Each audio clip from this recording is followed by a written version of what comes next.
Bismillahirrahmanirrahim. Assalamualaikum warahmatullahi wabarakatuh. Segala puji bagi Allah yang Maha Kuasa, yang memiliki alam semesta beserta isinya.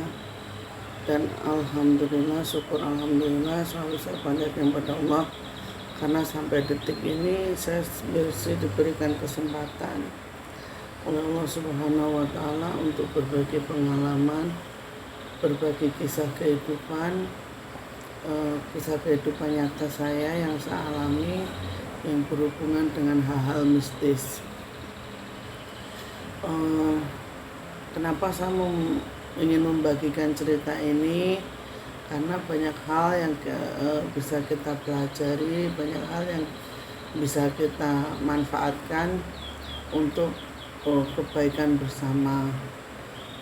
Tidak ada maksud apapun, saya yang berbagi cerita. Mungkin di luar sana ada orang-orang yang memiliki pengalaman seperti saya. Intinya kita hanya untuk sharing dan untuk saling berbagi pengalaman. Di sini saya akan menceritakan setelah saya kesurupan dan Sinuwun Lawu beserta Pangeran Sambernyawa memberitahukan bahwasanya mereka lah yang memomong saya. Maka semenjak saat itu banyak hal-hal gaib yang tadinya saya seperti manusia biasa, sekarang saya bisa melihat walaupun hanya sedikit, karena manusia itu tidak diperkenankan untuk melihat hal gaib itu secara gamblang dan secara nyata. Jadi hanya sedikit yang saya bisa lihat, tapi hal-hal yang saya lihat itu adalah di luar nalar dan di luar batas saya sebagai manusia. Setelah Pangeran Sambernyawa ini mengaku ingin memomong saya, maka semenjak itulah saya bisa berkomunikasi dengan mereka. Sedangkan Sinuwun Lawu ini ketika dia datang, dia selalu berkendara dengan kuda putih, dengan pakaian kebesaran, akan tetapi wajahnya sampai sekarang saya tidak terlihat. Hingga suatu malam Sinuwun Lawu ini berkata kepada saya bahwasanya setiap saya tanyakan kepada beliau ini siapa dia, dia selalu menjawab, saya tahu kamu, tetapi kamu tidak perlu tahu siapa saya. Nah, kejadian-kejadian saya alami itu sangat berhubungan dengan hal-hal yang ganjil.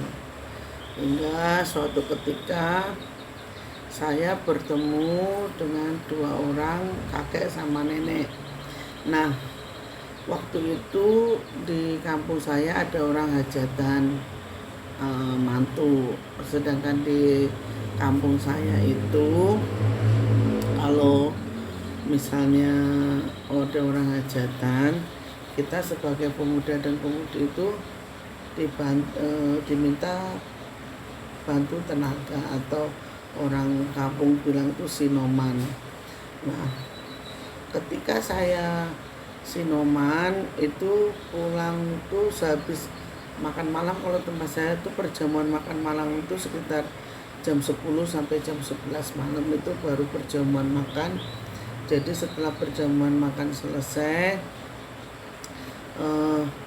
saya ini izin, kita bukan cuma saya, kita semua izin untuk pulang sekiranya jam setengah satu malam itu kita baru pulang, baru selesai sinoman. Nah, di perjalanan itu ada rumpun bambu. Rumpun bambu itu banyak, memang pekarangan itu terkenal memang angker. Nah, pekarang itu milik dari salah seorang keturunan dari keraton, dan emang orang terpandang di kampung saya itu memang asli keturunan dari keraton. Nah, di situ itu ada rumpun bambu yang sangat banyak. Saya berjalan sendirian waktu itu jam 1:30. Nah, berjalan sendirian pulang, saya tidak merasa takut karena terang kan. Jalan di kampung saya itu udah terang, banyak lampu merkuri yang terpasang di setiap tiang listrik itu ada lampunya. Hingga sampai saya di rumpun bambu itu, dengan tiba-tiba rumpun bambu itu langsung jatuh sampai ke aspal tuh. Secara logika kan nggak masuk akal, masa rumpun bambu bisa kalau orang Jawa bilang tuh mentelung lah, jadi sampai doyong itu sampai ke tanah, bener-bener ke tanah, dan itu nggak patah. Saya ketika kaget dan refleks bilang, alah mbah, wong narep medeni ojo cah cilik to mbah. Saya bilang, kalau nakutin jangan anak kecil lah mbah, saya bilang gitu. Takutinlah orang yang udah gede mbah. Dengan tiba-tiba tuh rumpun bambu kembali seperti mesut gitu. Saya langsung lari, nyiprit, terbirit-birit lari saya.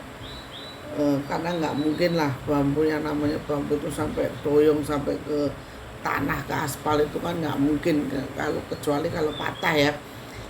Akhirnya sampai di rumah saya. Di rumah saya itu, di depan rumah itu ada tempat buat duduk. Tempat buat duduk itu, di situ saya bertemu dua orang. Dua orang itu kakek sama nenek. Nah, dia tuh saya tanya kan malam-malam kan, dari orang dari mana kan, saya tidak kenal mereka. Akhirnya saya tanya, mbah dalamnya pun di mbah rumahnya mana? Bilang, oh saya nggak punya rumah dok, rumah saya sudah dipek wong gitu, udah diambil sama orang katanya kan gitu. Nah, setelah itu saya ngobrol sama mbah itu, anaknya di mana mbah? Oh saya nggak punya anak katanya gitu. Saya nggak punya anak dok katanya gitu. Terus di sini tinggal sama siapa? Rumahnya di mana mbah? Kalau boleh saya mau ngikut kamu dok di sini katanya kan gitu. Istri saya nggak bisa jalan, lumpuh gitu. Nah, setelah itu saya bilang gini, karena saya merasa kasihan ya, udah nenek-nenek, merasa kasihan. Akhirnya saya bilang begini, mbah, kalau saya sih mau mbah ikut saya, tapi saya harus bilang dulu sama bapak saya mbah kan gitu. Nah, setelah itu mbahnya bilang, nek kamu mau ya aku ikut kowe wae, aku meluk kowe wae, kamu ikut saya aja, saya ikut kamu aja nduk katanya gitu. Ya mbah ikut aja, tapi tak bilang dulu sama bapak saya ya, saya bilang gitu. Nah, setelah itu saya bilang sama bapak saya nih, saya masuk ke rumah, saya bilang, Pak, ada mbah-mbah Pak, kasihan tahu, ada mbah-mbah orang di itu di depan rumah Pak, nggak bisa jalan mbahnya katanya gitu. Nah, terus arep melu mau ikut saya bilang boleh. Nah kok boleh, coba Pak lihatin Pak kan gitu. Saya bilang sama bapak saya tuh, dilihatlah sama bapak saya nih, dilihat sama bapak saya.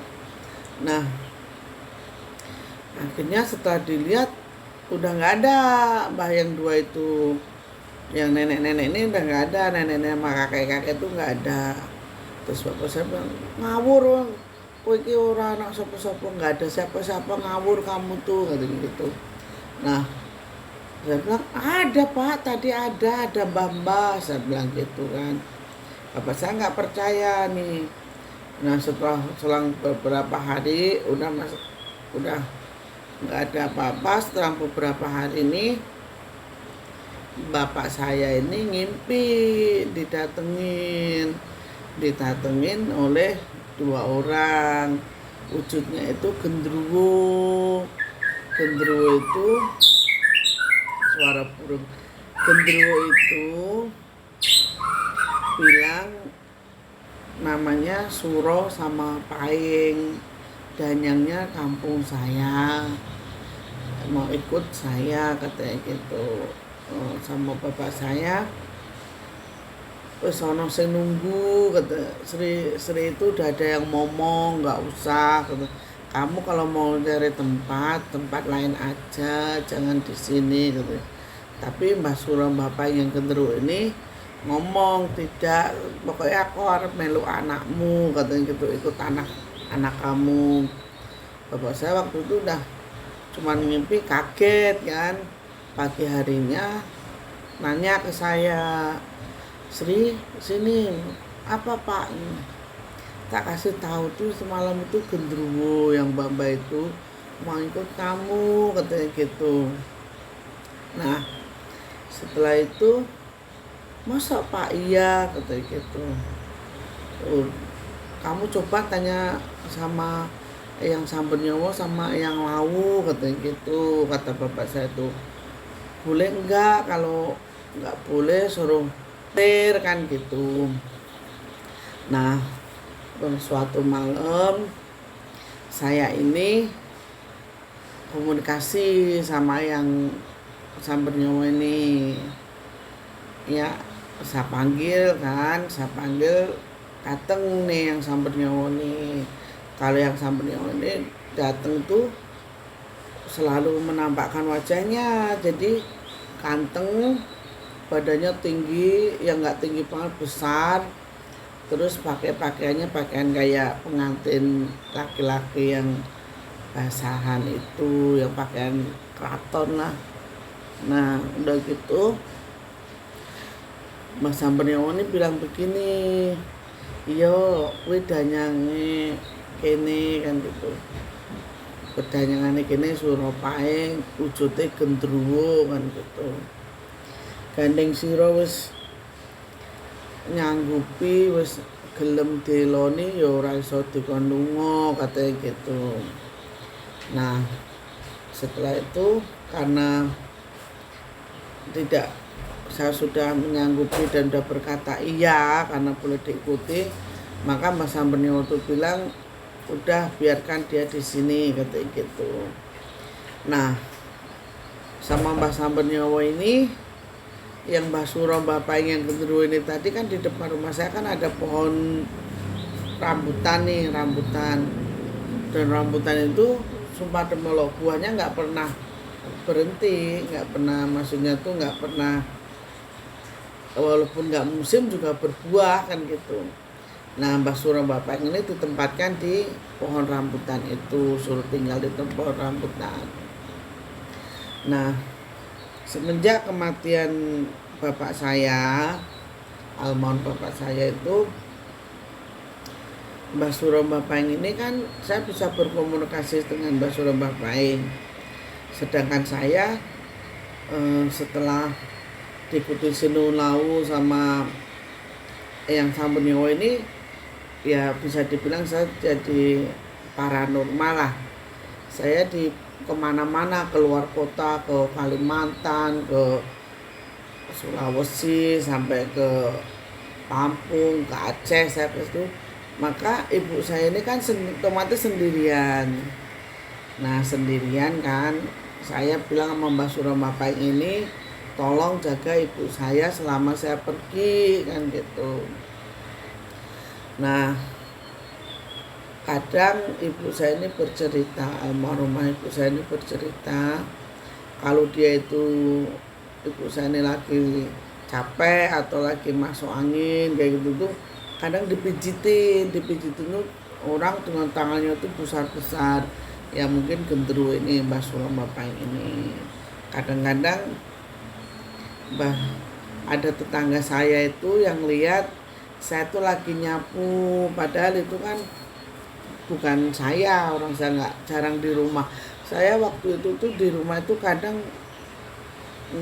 hampir nggak pernah di rumah. Jadi misalnya ke Jakarta nih seminggu, nanti pulang 2 hari di rumah, nanti berangkat lagi entah ke Balikpapan, entah kemana saya berangkat lagi. Jadi saya jarang di rumah. Nah, suatu saat Mbah Suro Mbah Paing ini ganggu kakak saya sama sepupu saya nih. Nah, kakak saya ini tidur di kamar saya tanpa seizin saya. Nah, ada kejadian lucunya itu ketika kakak saya tidur di situ. Kakak saya tuh diganggu sama nenek-nenek, tapi rambutnya gimbal. Emang Mbah Paing ini gimbal, dia gendruwo tapi gimbal, jadi rambutnya tuh gimbal.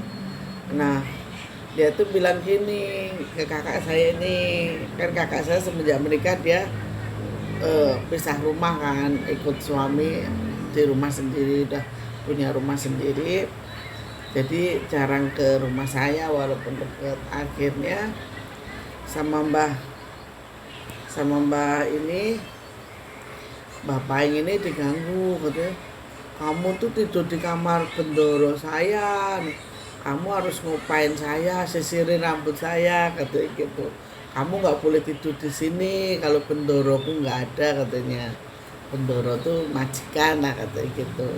Nah, kalau saya langsung terbangun, kaget dia, karena suruh nyisirin rambutnya Mbah Gimbal itu tadi.